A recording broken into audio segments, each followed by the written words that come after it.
Hi, I'm Trudy Mercy Brown with ERA Wilder, and this is Barry Moeller with Movement Mortgage. And June is the National Homeownership Month, so we didn't want to let June slip by without talking about homeownership. And mortgages are a key element of that, and for most people. So we just wanted to talk a little bit about mortgages, and right now we're going to talk about homeowners who are thinking about downsizing or even relocating. What do you need to know about mortgages today at the current market and interest rates? Are there any new mortgage products out there?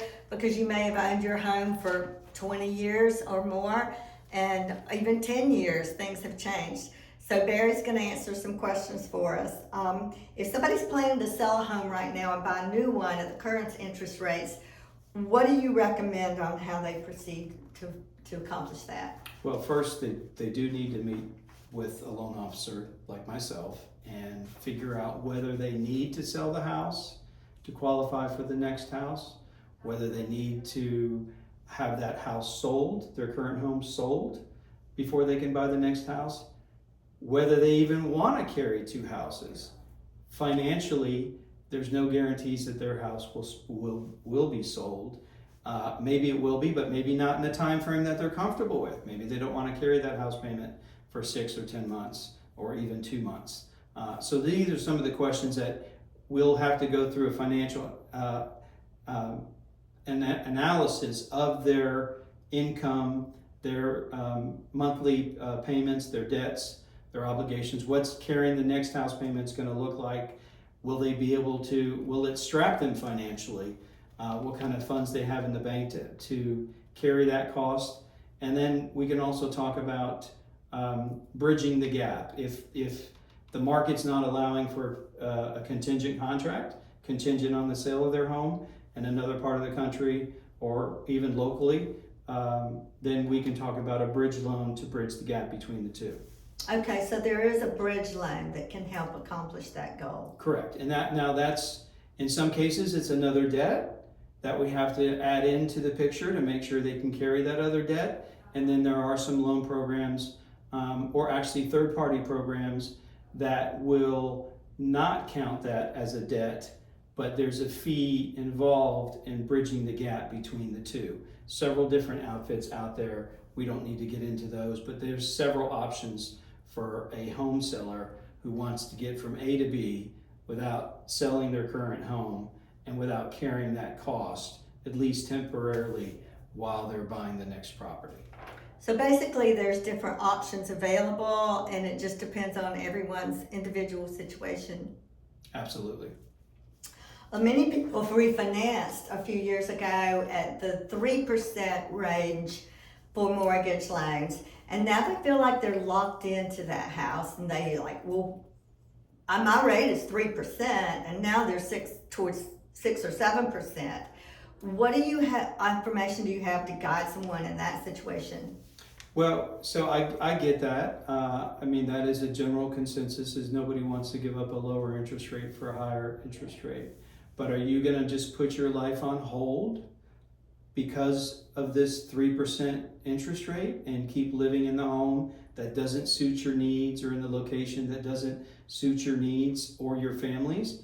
Or are you going to go ahead and buy the house that you want where it is that suits your needs? Yes, of course your payment will go up, but you're not putting your life on hold anymore. And I think we're starting to see some people realize that putting their lives on hold when life is in, your time frame is a short supply, it's important to look at all of those options and give people the correct perspective of what a higher interest rate loan would be today. And if it exceeds their budget, it exceeds their budget. But don't just assume that now is not the right time to buy because interest rates are higher. That's a very good point, because life is short. And if you're living in a place where you're not happy, if you have a house that's too large and is too much maintenance, if you're in a part of the country where you're just tired of cold weather, for example, and you want to move south, don't let things like that hold you back without at least exploring what all your options are. So with that in mind, There are a lot of people whose home values have gone up a lot too. They may have owned their house 10 years, 15 years or longer, and in the past few years, home prices have really skyrocketed, so they may have a lot of equity in their house. Yeah, and that can help minimize that higher interest rate that they might be paying at current market, is all that equity, that down payment that they can use. And for people who are carrying a lot of debt and making a small mortgage payment on a low interest rate loan, maybe selling that house, paying off all the debt and getting a higher interest rate loan with no debt might be a better situation than what they're in currently. People always forget about that. So it's total household and living expenses compared to total household and living expenses. The net is what you want to look at. That's a very good point. That's a very good point. So can you explain what loans like HELOCs are for someone who wants to buy before they sell, or some temporary financing? Correct. Yeah, so the HELOCs is a home equity line of credit, and the line of credit is a variable interest rate tied to the prime lending index, so it's not fixed, it's not going to stay the same, and everybody should understand that. Just because the payment is X today doesn't mean it can't go up over time. Most of the time you should be looking at those loans as a temporary loan, not a long-term solution to the problem. A lot of people are doing home equity lines refinance-wise, so they don't affect their primary 3% rate, right? For whatever reason, whether it's college expenses or bridging the gap. Or upgrading their existing home. Or yes, upgrading, renovating their current home. Again, it's a short-term loan.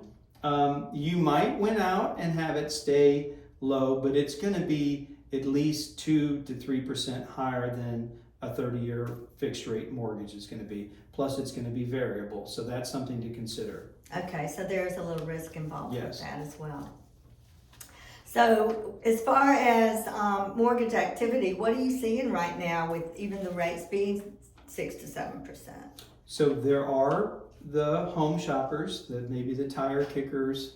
But as I said before, get in and meet with your loan officer, your realtor professional, to assess the situation, to see if the time is right for you, rather than make an assumption as to the market being too difficult, the interest rates being too high. Don't make assumptions. Meet with a professional, do the analysis, come away with the information, and then digest it, and then make an educated decision. That makes a lot of sense, because everybody's individual situation is different. Everybody's financial situation is different, and if you're on the fence, it's a good idea to go ahead and meet with a lender before you even think about what all your options are, and find out what all your options are. So again, I'm Trudy Mercy Brown with Wilder Realty. This is Barry Moeller with Movement Mortgage. And if you have any other questions or want to dive into your individual situation, just give me a shout and I can connect you with Barry, or I can answer any questions you might have about what's currently happening in the Charleston real estate market. And we look forward to hearing from you.